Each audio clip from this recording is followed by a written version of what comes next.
O Grande Conflito, capítulo 33. É o homem imortal? Já no início da história humana, começou Satanás seus esforços para enganar a nossa raça. Aquele que incitara a rebelião no céu, desejou levar os habitantes da terra a unirem-se com ele em luta contra o governo de Deus. Adão e Eva tinham sido perfeitamente felizes na obediência à lei divina, e esse fato era um testemunho constante contra a alegação em que insistira Satanás no céu, de que a lei de Deus era opressiva e se opunha ao bem-estar de suas criaturas. E demais, despertou-se a inveja de Satanás ao olhar ele para o belo lar preparado para o inocente casal. Decidiu-se a causar a sua queda, a fim de que, tendo-se separado de Deus e trazido sob o seu poder, pudesse obter posse da terra e aqui estabelecer o seu reino em oposição do Altíssimo. Houvesse Satanás se manifestado em seu verdadeiro caráter, e teria sido repelido de pronto, pois Adão e Eva tinham sido advertidos contra este perigoso adversário. Ele, porém, operou na treva, ocultando seu propósito para que mais eficazmente pudesse realizar o seu objetivo. Empregando como seu intermediário a serpente, então criatura de fascinante aspecto, dirigiu-se a Eva. É assim que Deus disse: "Não comereis de toda a árvore do jardim?" Gênesis 3:1. Se Eva tivesse abstido de entrar em argumentação com o tentador, teria estado em segurança, mas arriscou-se a conversar com ele e caiu vítima de seus engodos. É assim que muitos ainda são vencidos. Duvidam e argumentam em relação aos preceitos de Deus. Ao invés de obedecerem aos mandos divinos, aceitam teorias humanas que tão somente disfarçam os estratagemas de Satanás. Disse a mulher à serpente: "Do fruto das árvores do jardim comeremos, mas do fruto da árvore que está no meio do jardim, disse Deus, não comereis dele, nem nele tocareis, para que não morrais." Então a serpente disse à mulher: "Certamente não morrereis, porque Deus sabe que no dia em que dele comerdes, se abrirão os vossos olhos e sereis como Deus, sabendo o bem e o mal." Gênesis 3, 2-5. A serpente declarou que se tornariam como Deus, possuindo maior sabedoria que antes e sendo capazes de uma condição mais elevada de existência. Eva cedeu à tentação, e por sua influência, Adão foi levado ao pecado. Aceitaram as palavras da serpente de que Deus não queria dizer o que falara. Desconfiaram de seu Criador e imaginaram que ele estava a restringir-lhes a liberdade e que poderiam obter grande sabedoria e exaltação por transgredir sua lei. Mas como compreendeu Adão, depois de seu pecado, o sentido das palavras "no dia em que dela comeres, certamente morrerás"? Achou que elas significavam, conforme Satanás o tinha levado a crer, que ele deveria ser introduzido em condição mais elevada de existência? Nesse caso, haveria, na verdade, grande bem a ganhar pela transgressão, e Satanás se demonstraria um benfeitor da raça. Mas Adão não achou ser este o sentido da sentença divina. Deus declarou que, como pena de seu pecado, o homem voltaria à terra donde foi tirado. "És pó, e pó te tornarás." Gênesis 3:19. As palavras de Satanás, "se abrirão os vossos olhos", mostraram-se verdadeiras apenas neste sentido. Depois que Adão e Eva desobedeceram a Deus, seus olhos se abriram para discernirem a sua loucura. Conheceram o mal e provaram o amargo fruto da transgressão. No meio do Éden crescia a árvore da vida, cujo fruto tinha o poder de perpetuar a vida. Se Adão tivesse permanecido obediente a Deus, teria continuado a gozar livre acesso àquela árvore e teria vivido para sempre. Mas, quando pecou, foi despojado da participação da árvore da vida, tornando-se sujeito à morte. A sentença divina, tu és pó e em pó te tornarás, indica completa extinção da vida. A imortalidade, prometida ao homem sob condição de obediência, foi perdida pela transgressão. Adão não poderia transmitir à sua posteridade aquilo que não possuía. E não poderia haver esperança alguma para a raça decaída se, pelo sacrifício de seu filho, Deus não houvesse trazido a imortalidade ao seu alcance. Ao passo que a morte passou a todos os homens, por isso que todos pecaram, Cristo trouxe à luz a vida e a incorrupção pelo Evangelho. Romanos 5,12, 2 Timóteo 1,10. E unicamente por meio de Cristo pode a imortalidade ser obtida. Disse Jesus: aquele que crê no Filho tem a vida eterna, mas aquele que não crê no Filho não verá a vida. João 3,36.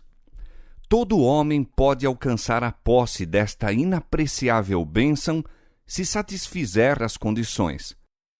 Todos os que, com perseverança em fazer bem, procuram glória e honra e incorrupção, receberão vida eterna. O único que prometeu a Adão vida em desobediência foi o grande enganador. E a declaração da serpente a Eva, no Éden, certamente não morrereis, foi o primeiro sermão pregado acerca da imortalidade da alma. Todavia, esta assertiva, repousando apenas na autoridade de Satanás, ecoa dos púlpitos da cristandade e é recebida pela maior parte da humanidade tão facilmente como o foi pelos nossos primeiros pais. A sentença divina, a alma que pecar, essa morrerá, Ezequiel 18:20, é dada a significação. A alma que pecar, essa não morrerá, mas viverá eternamente. Não podemos, senão nos admirar da estranha fatuidade que tão crédulos torna os homens com relação às palavras de Satanás e incrédulos com respeito às palavras de Deus. Houvesse ao homem sido permitido franco acesso à árvore da vida após a sua queda, e teria ele vivido para sempre, sendo assim imortalizado o pecado. Querubins e uma espada chamejante, porém, guardavam o caminho da árvore da vida. Gênesis 3:24. E a nenhum membro da família de Adão foi permitido passar aquela barreira e participar do fruto doador da vida. Não há, portanto, pecador algum imortal. Mas depois da queda, Satanás ordenou a seus anjos que fizessem um esforço especial a fim de inculcar a crença da imortalidade inerente do homem. E tendo induzido o povo a receber este erro, deveriam levá-lo a concluir que o pecador viveria em estado de eterna miséria. Agora o príncipe das trevas, operando por meio de seus agentes, representa a Deus como um tirano vingativo, declarando que ele mergulha no inferno todos os que lhe não agradam e faz com que sempre sintam a sua ira, e que enquanto sofrem angústia indizível e se contorcem nas chamas eternas, seu Criador para eles olha com satisfação. Assim, o príncipe dos demônios reveste com seus próprios atributos ao Criador e benfeitor da humanidade. A crueldade é satânica. Deus é amor. E tudo quanto criou era puro, santo e formoso, até o pecado ser introduzido pelo primeiro grande rebelde. Satanás mesmo é o inimigo que tenta o homem a pecar e então o destrói, se o pode fazer. E ao se ter assenhoreado de sua vítima, exulta na ruína que efetuou. Se lhe fosse permitido, colheria o gênero humano todo em sua rede. Não fosse a interposição do poder divino, nenhum filho ou filha de Adão escaparia. Satanás está procurando vencer os homens hoje, assim como venceu nossos primeiros pais, abalando-lhes a confiança em seu Criador e levando-os a duvidar da sabedoria de seu governo e da justiça de suas leis. Satanás e seus emissários representam a Deus como sendo mesmo pior do que eles, a fim de justificar sua própria malignidade e rebelião. O grande enganador esforça-se por transferir sua própria horrível crueldade de caráter para nosso Pai Celestial, a fim de fazer-se parecer como alguém grandemente lesado pela sua expulsão do céu, visto não haver desejado sujeitar-se a um governador tão injusto. Apresenta perante o mundo a liberdade que este pode gozar sob seu domínio suave, em contraste com a servidão imposta pelos severos decretos de Jeová. Desta maneira, consegue desviar as almas de sua fidelidade a Deus. Quão repugnante a todo sentimento de amor e misericórdia, e mesmo ao nosso senso de justiça, é a doutrina de que os ímpios mortos são atormentados com fogo e enxofre no inferno eternamente a arder, que pelos pecados de uma breve vida terrestre sofrerão tortura enquanto Deus existir. Contudo, esta doutrina tem sido largamente ensinada e ainda se acha incorporada em muitos credos da cristandade. Disse ilustrado doutor em teologia: a vista dos tormentos do inferno exaltará para sempre a felicidade dos santos. Quando veem outros que são da mesma natureza e nascidos sob as mesmas circunstâncias, mergulhados em tal desgraça e eles distinguidos de tal maneira, isto os fará sentir quão felizes são. Outro empregou estas palavras: enquanto o decreto da condenação está sendo eternamente executado sobre os vasos da ira, o fumo de seu tormento estará sempre e sempre a acender à vista dos vasos de misericórdia, que, em vez de se compadecerem daquelas miseráveis criaturas, dirão: Amém, Aleluia, louvai ao Senhor. Onde nas páginas da Palavra de Deus se encontra tal ensino? Perderão os remidos no céu todo o sentimento de piedade e compaixão, e mesmo os sentimentos comuns de humanidade? Devem tais sentimentos ser trocados pela indiferença do estoico ou a crueldade do selvagem? Não, absolutamente. Não é este o ensino do livro de Deus. Os que apresentaram as opiniões expressas nas citações acima podem ser homens ilustrados e mesmo sinceros, mas estão iludidos pelos sofismas de Satanás. Este os leva a interpretar mal terminantes expressões das Escrituras, dando à linguagem a coloração de amargura e malignidade que a ele pertence, mas não ao Criador. Vivo eu, diz o Senhor Jeová, que não tenho prazer na morte do ímpio, mas em que o ímpio se converterá do seu caminho e viva. Convertei-vos dos vossos maus caminhos, pois por que razão morrereis? Ezequiel 33:11. Que ganharia Deus se admitíssemos que ele se deleita em testemunhar incessantes torturas? Que se alegra com os gemidos, gritos e imprecações das sofredoras criaturas por ele retidas nas chamas do inferno? Poderão esses terríveis sons ser música aos ouvidos do amor infinito?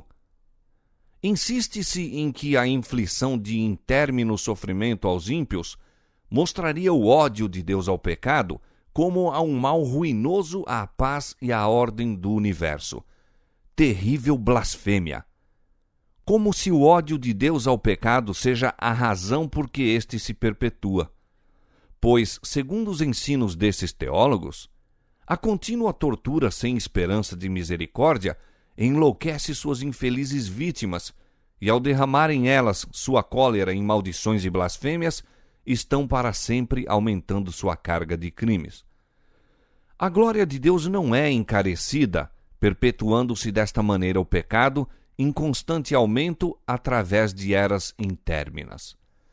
Está além do poder do espírito humano avaliar o mal que tem sido feito pela heresia do tormento eterno. A religião da Bíblia, repleta de amor e bondade e abundante de misericórdia, é obscurecida pela superstição e revestida de terror.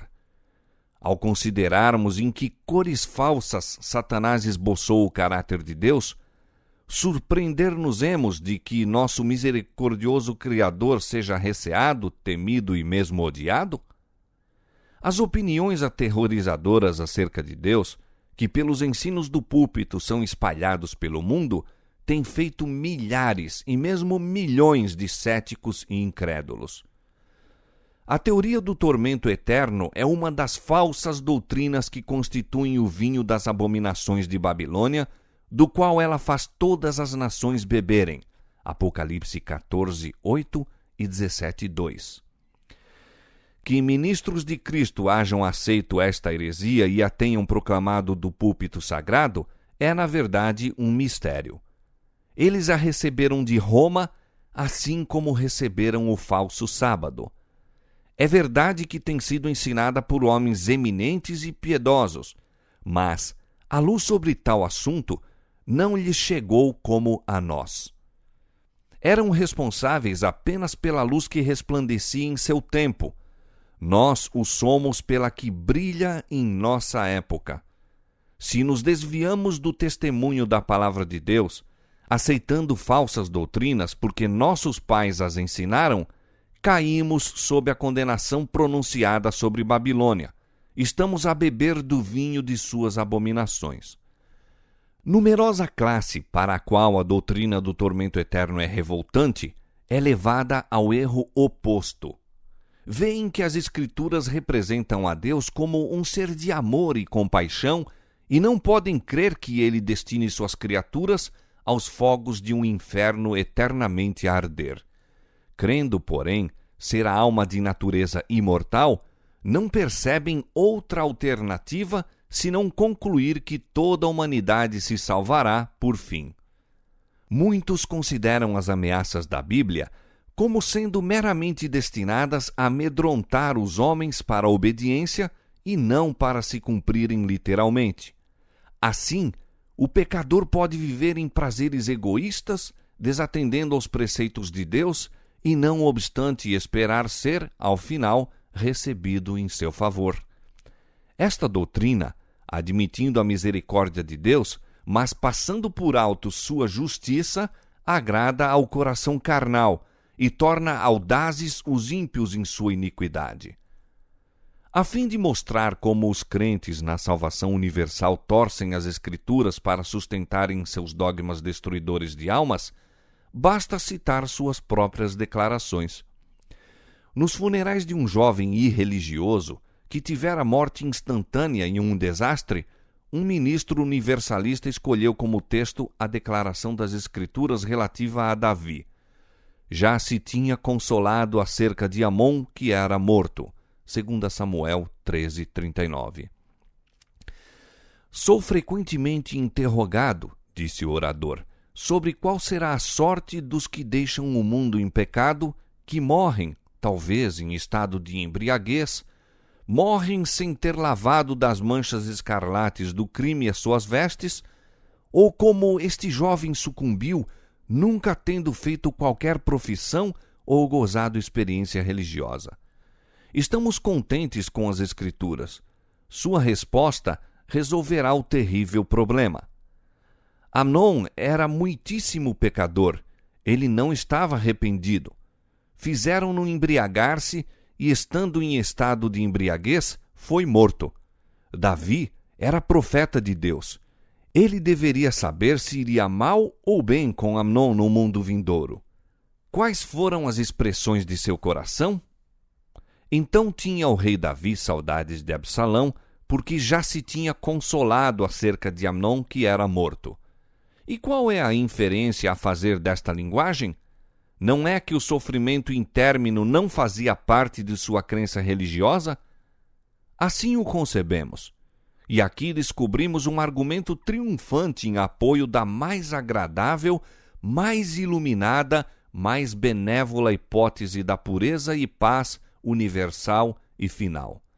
Consolou-se, vendo que o filho estava morto. E por que isto? Porque, pelos olhos da profecia, podia vislumbrar o glorioso futuro e ver aquele filho afastado para longe de toda a tentação, livre do cativeiro e purificado das corrupções do pecado, e depois de se haver tornado suficientemente santo e esclarecido, admitido na Assembleia dos Espíritos elevados e jubilosos. Seu único conforto era que, sendo removido do presente estado de pecado e sofrimento, seu amado filho fora para o lugar em que o mais elevado bafejo do Espírito Santo cairia sobre a sua alma entenebrecida, em que seu espírito se desdobraria à sabedoria do céu e aos suaves transportes do amor imortal, e assim se prepararia com a natureza santificada para gozar o repouso e companhia da herança celestial.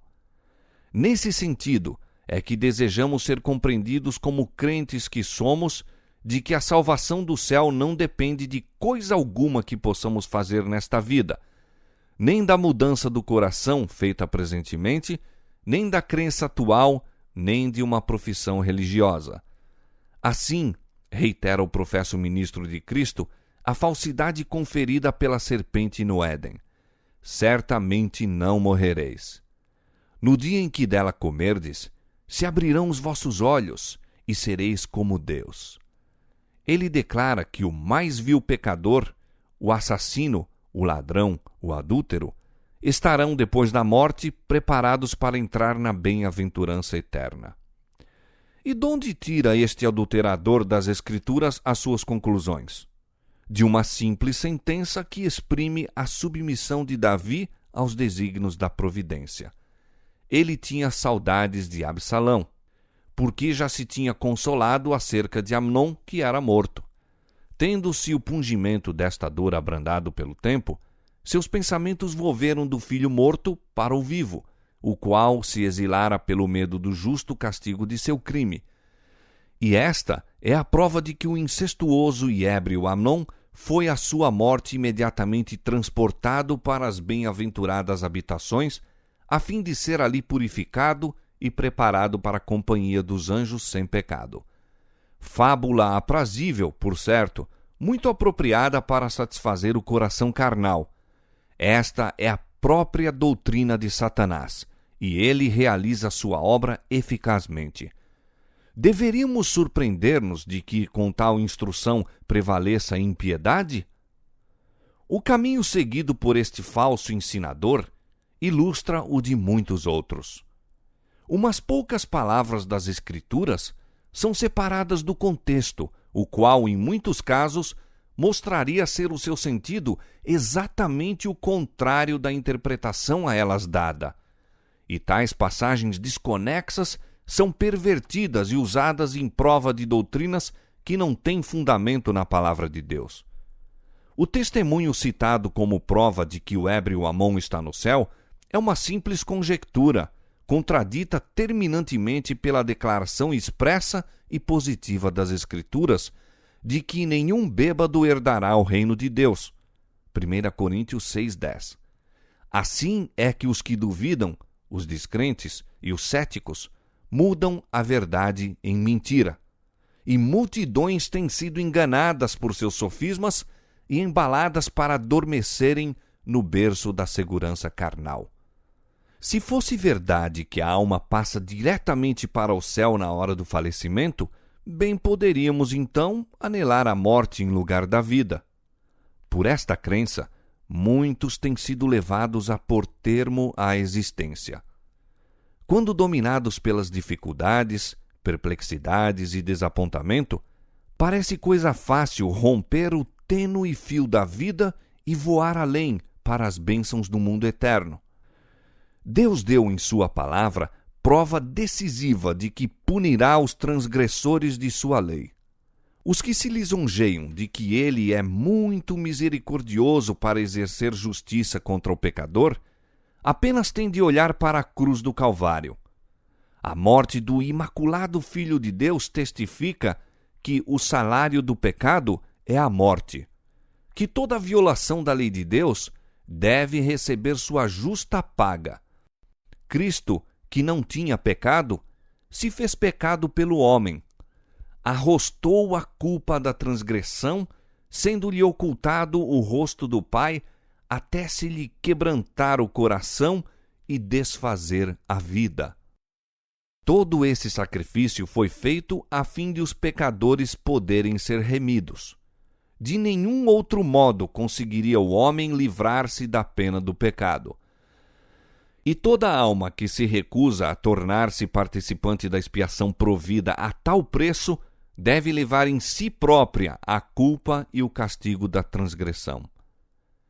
Consideremos o que a Bíblia ensina ainda concernente aos ímpios e impenitentes, os quais os universalistas colocam no céu como anjos santos e felizes. A quem quer que tiver sede, de graça lhe darei da fonte da água da vida. Apocalipse 21, 6. Esta promessa é apenas para os que têm sede. A pessoa alguma, a não ser os que sentem sua necessidade de água da vida e a procuram, seja qual for o preço, será ela provida.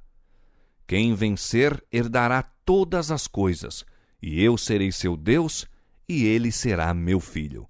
Apocalipse 21, 7. Aqui também se especificam condições. A fim de herdar todas as coisas, devemos resistir ao pecado e vencê-lo. O Senhor declara pelo profeta Isaías: Dizei aos justos que bem lhes irá. Ai do ímpio, mal lhe irá, porque a recompensa das suas mãos se lhe dará.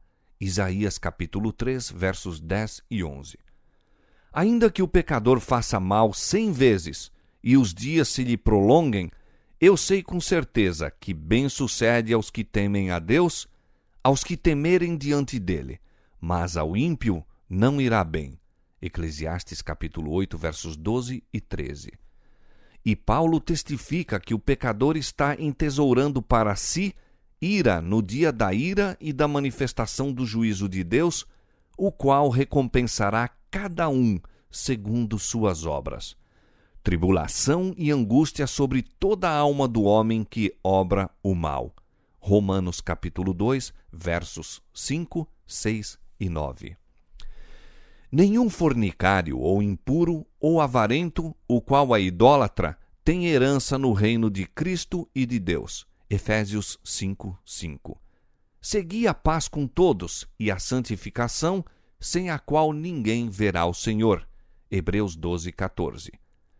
Bem-aventurados aqueles que guardam os seus mandamentos, para que tenham direito à árvore da vida e possam entrar na cidade pelas portas.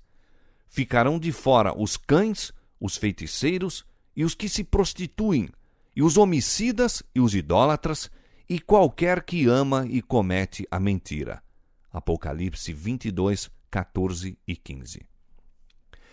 Deus deu aos homens uma revelação de seu caráter e de seu método de tratar com o pecado.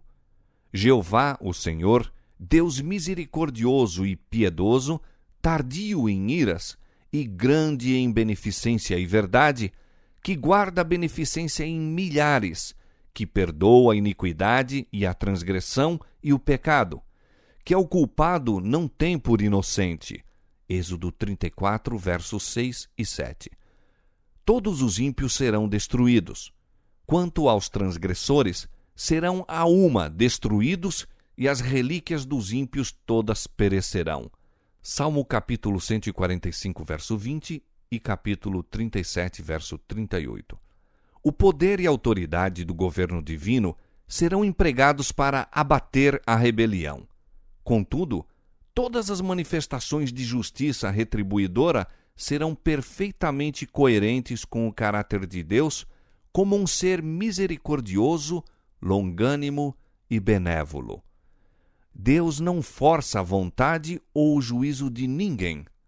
Não tem prazer na obediência servil. Deseja que as criaturas de suas mãos o amem porque ele é digno de amor. Quer que lhe obedeçam porque reconhecem inteligentemente sua sabedoria, justiça e benevolência. E todos os que possuem concepção justa destas qualidades amá-lo-ão porque são atraídos para ele e lhe admiram os atributos.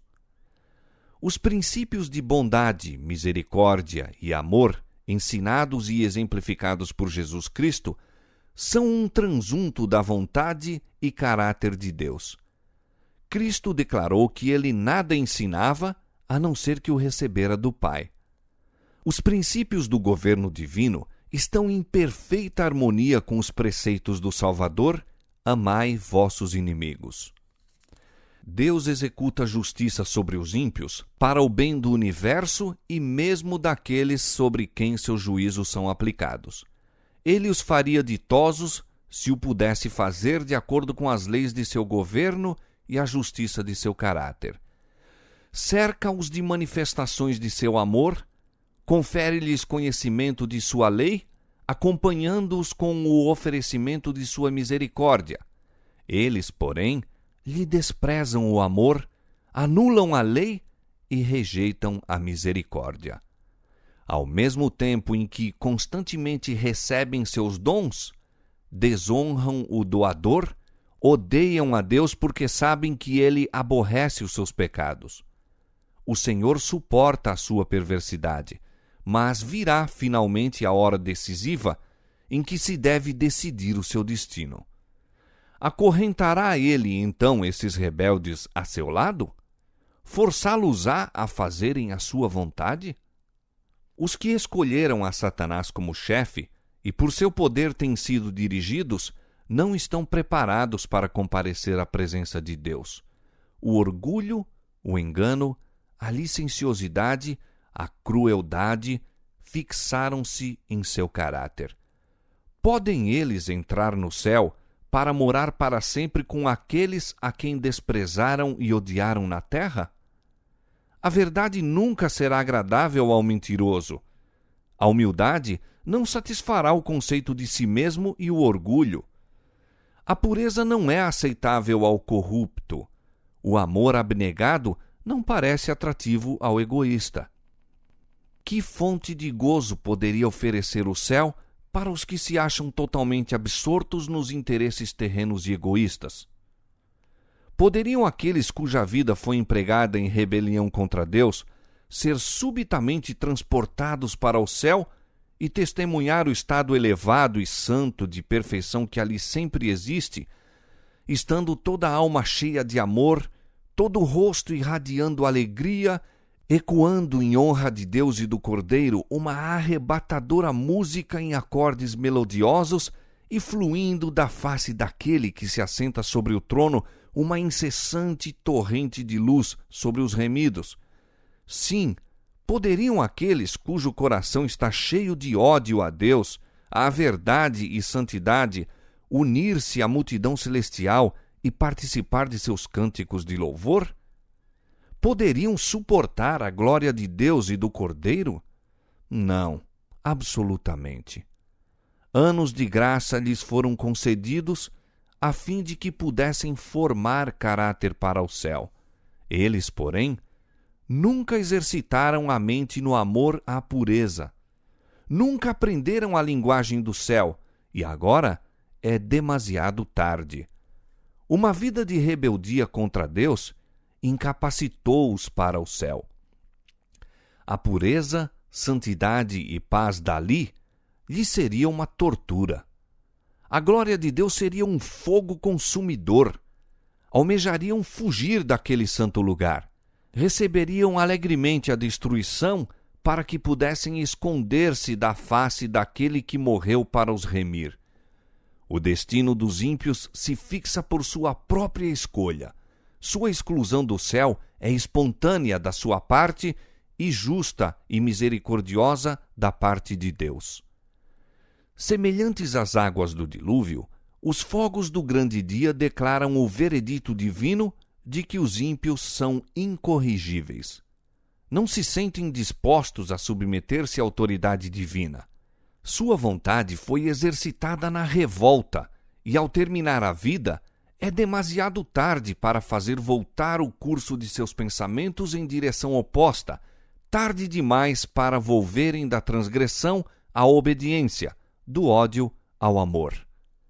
Poupando a vida do assassino Caim, Deus deu ao mundo um exemplo do resultado que adviria de permitir o pecador vivesse para continuar o caminho de desenfreada iniquidade.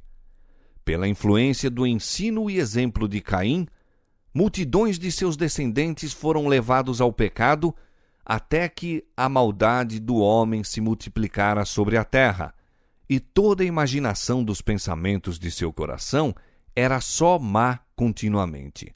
A terra, porém, estava corrompida diante da face de Deus, e encheu-se a terra de violência.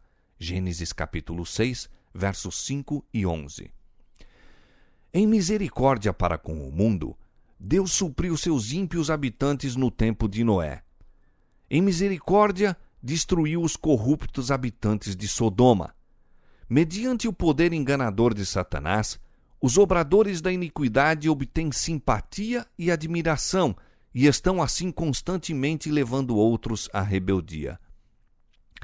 Assim foi ao tempo de Caim e Noé, e ao tempo de Abraão e Ló. Assim é em nosso tempo. É em misericórdia para com o universo que Deus finalmente destruirá os que rejeitam a sua graça. O salário do pecado é a morte, mas o dom gratuito de Deus é a vida eterna por Cristo Jesus, nosso Senhor. Romanos 6, 23. Ao passo que a vida é a herança dos justos, a morte é a porção dos ímpios. Moisés declarou a Israel: Hoje te tenho proposto a vida e o bem, a morte e o mal. Deuteronômio 30, 15. A morte a que se faz referência nestas passagens não é a que foi pronunciada sobre Adão, pois a humanidade toda sofre a pena de sua transgressão. É a segunda morte que se põe em contraste com a vida eterna. Em consequência do pecado de Adão, a morte passou a toda a raça humana. Todos semelhantemente descem ao sepulcro. E pelas providências do plano da salvação, todos devem ressurgir da sepultura. Há de haver ressurreição de mortos, assim dos justos como dos injustos. Atos 24:15. Assim como todos morrem em Adão, assim também todos serão vivificados em Cristo. 1 Coríntios 15:22. Uma distinção, porém, se faz entre as duas classes que ressuscitam.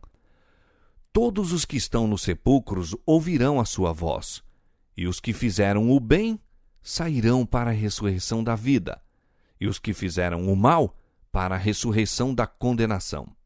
João 5, 28 e 29. Os que foram tidos por dignos da ressurreição da vida são bem-aventurados e santos. Sobre estes não tem poder a segunda morte. Apocalipse 20, 6. Os que, porém, não alcançaram o perdão, mediante o arrependimento e a fé, devem receber a pena da transgressão, o salário do pecado.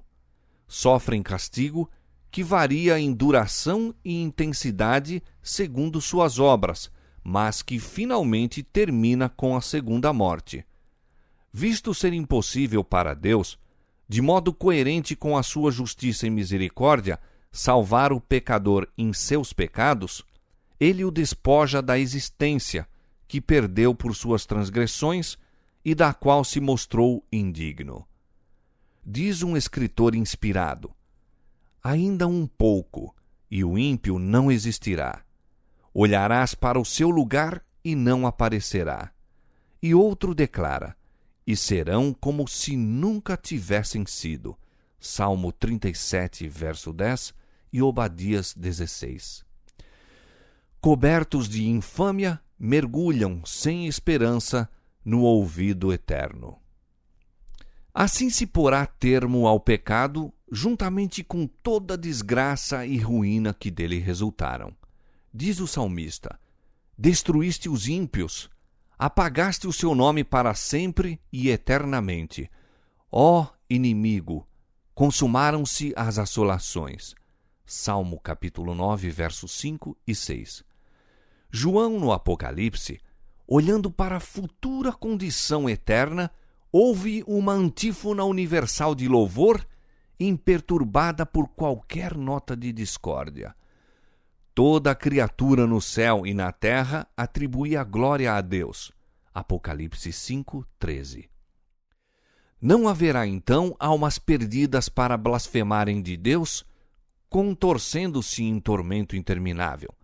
Tampouco seres desditosos no inferno unirão seus gritos aos cânticos dos salvos.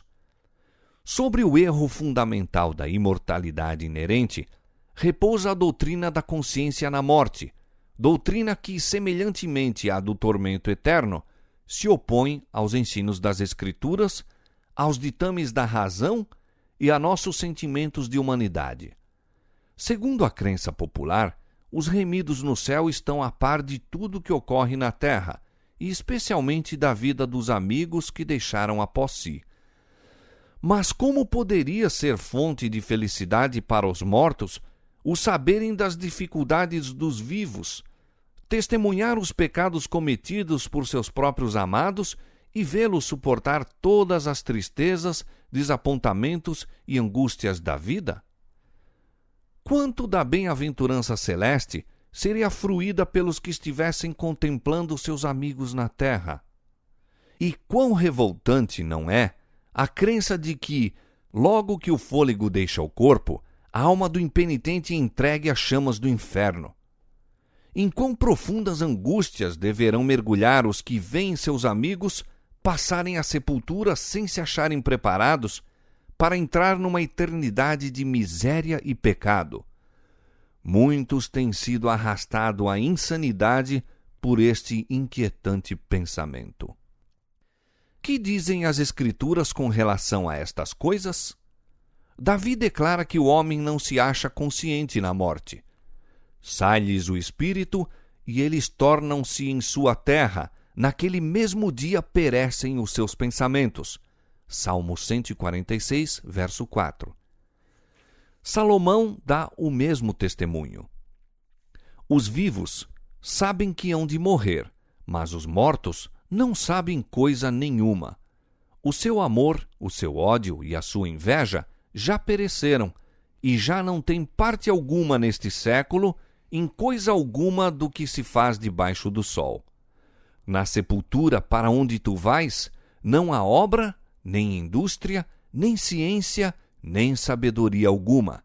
Eclesiastes capítulo 9, versos 5, 6 e 10. Quando, em resposta à sua oração, a vida de Ezequias foi prolongada 15 anos, o rei, agradecido, rendeu a Deus um tributo de louvor por sua grande misericórdia. Neste cântico, ele dá razão por assim se regozijar. Não pode louvar-te a sepultura, nem a morte glorificar-te. Nem esperarão em tua verdade os que descem à cova. Os vivos, esses te louvarão como eu hoje faço. Isaías capítulo 38, versos 18 e 19. A teologia popular representa os justos mortos como estando no céu, admitidos na bem-aventurança e louvando a Deus com língua imortal. Ezequias, porém, não pôde ver tal perspectiva gloriosa na morte. Com suas palavras, concorda o testemunho do salmista. Na morte não há lembrança de ti. No sepulcro, quem te louvará? Os mortos não louvam ao Senhor, nem os que descem ao silêncio. Salmo 6, verso 5 e Salmo 15, verso 17. Pedro, no dia de Pentecoste, declarou que o patriarca Davi morreu e foi sepultado, e entre nós está até hoje a sua sepultura, porque Davi não subiu aos céus. Atos capítulo 2, verso 29 e 34. O fato de Davi permanecer na sepultura até a ressurreição prova que os justos não ascendem ao céu por ocasião da morte. É unicamente pela ressurreição e em virtude de Jesus haver ressuscitado que Davi poderá finalmente assentar-se à destra de Deus. E Paulo disse: se os mortos não ressuscitam, também Cristo não ressuscitou.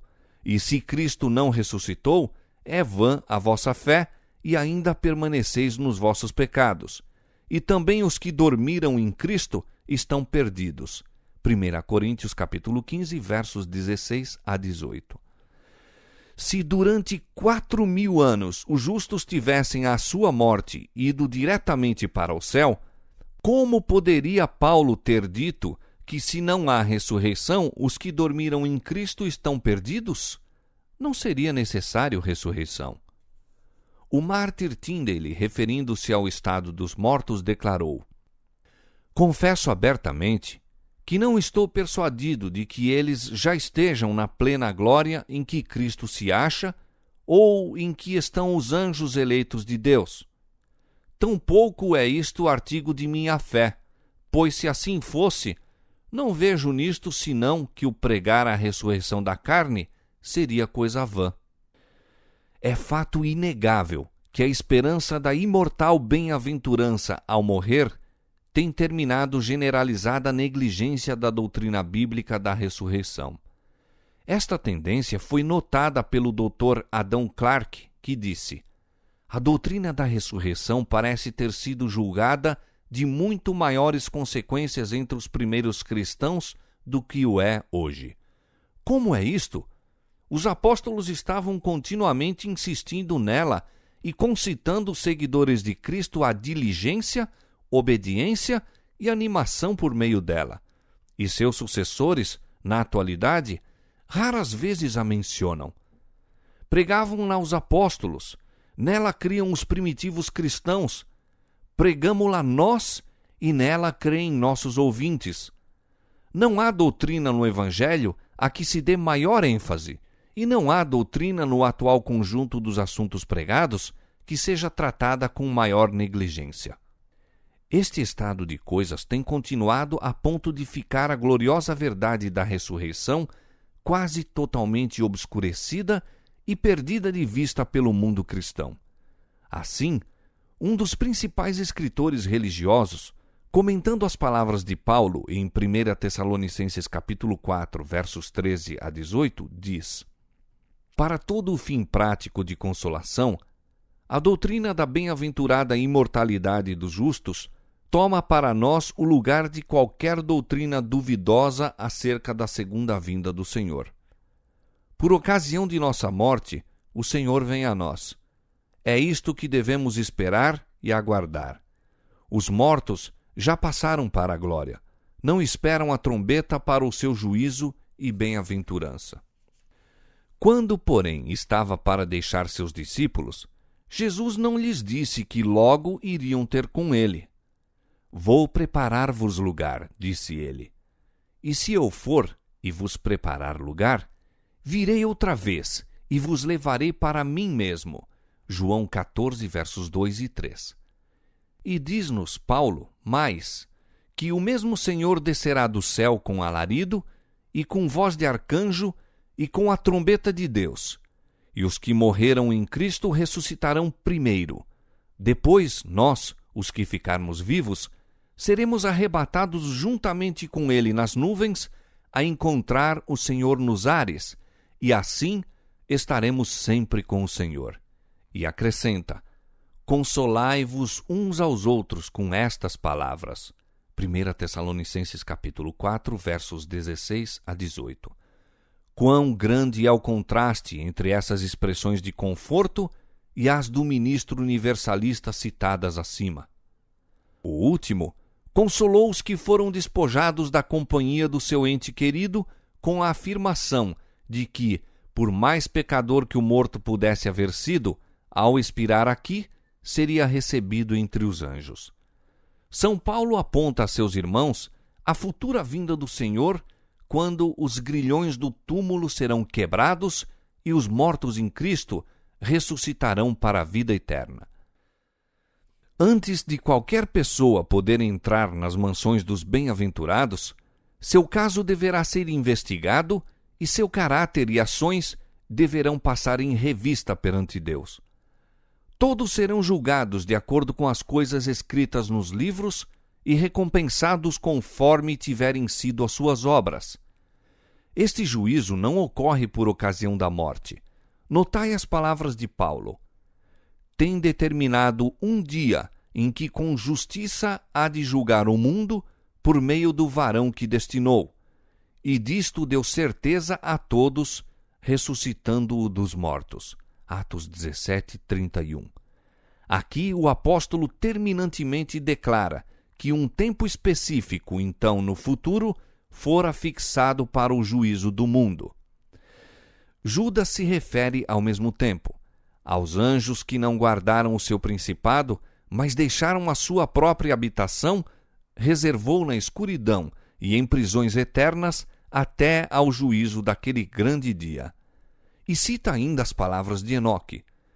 Eis que é vindo o Senhor com milhares de seus santos para fazer juízo contra todos. Judas, versos 6, 14 e 15. João declara ter visto os mortos, grandes e pequenos, que estavam diante do trono. E abriram-se os livros, e os mortos foram julgados pelas coisas que estavam escritas nos livros. Apocalipse capítulo 20, verso 12. Se, porém, os mortos já estão gozando a bem-aventurança celestial ou contorcendo-se nas chamas do inferno, que necessidade há de um juízo futuro? Os ensinos da palavra de Deus acerca destes importantes pontos não são obscuros nem contraditórios. Podem ser compreendidos pela mente comum. Mas que espírito imparcial pode ver sabedoria ou justiça na teoria corrente? Receberão os justos, depois da investigação de seu caso no juízo, este elogio: Bem está, servo bom e fiel, entra no gozo do teu Senhor, quando eles estiveram morando em sua presença, talvez durante longos séculos? São os ímpios convocados do lugar do tormento para receberem esta sentença do juiz de toda a terra: Apartai-vos de mim, malditos, para o fogo eterno? Ó, sarcasmo solene, vergonhoso obstáculo à sabedoria e justiça de Deus. A teoria da imortalidade da alma foi uma das falsidades que Roma tomou emprestadas do paganismo, incorporando-a à religião da cristandade. Martinho Lutero classificou-a entre as monstruosas fábulas que fazem parte do monturo romano das decretais.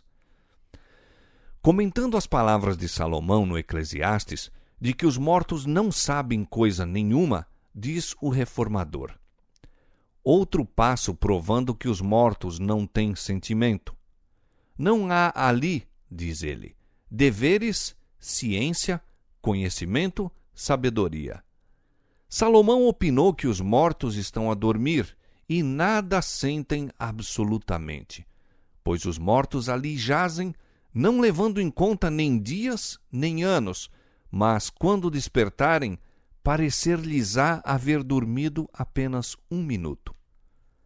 Em parte alguma das Escrituras Sagradas se encontra a declaração de que é por ocasião da morte que os justos vão para a sua recompensa e os ímpios ao seu castigo. Os patriarcas e profetas não deixaram tal acerto. Cristo e seus apóstolos não fizeram sugestão alguma a esse respeito. A Bíblia claramente ensina que os mortos não vão imediatamente para o céu. Eles são representados como estando a dormir até a ressurreição. 1 Tessalonicenses capítulo 4, verso 14, Jó capítulo 14, versos 10 a 12. No mesmo dia em que se quebra a cadeia de prata e se despedaça o copo de ouro, Eclesiastes 12, 6, perecem os pensamentos dos homens. Os que descem à sepultura estão em silêncio. Não mais sabem de coisa alguma que se faz debaixo do sol. Jó 14, 21. Bendito descanso para o justo cansado.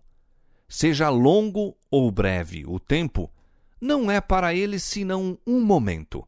Dormem e são despertados pela trombeta de Deus para uma imortalidade gloriosa. Porque a trombeta soará, e os mortos ressuscitarão incorruptíveis.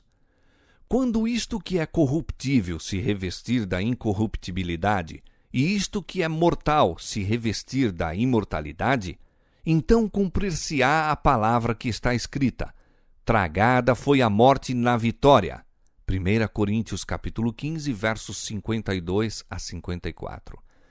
Ao serem eles chamados de seu profundo sono, começam a pensar exatamente onde haviam parado.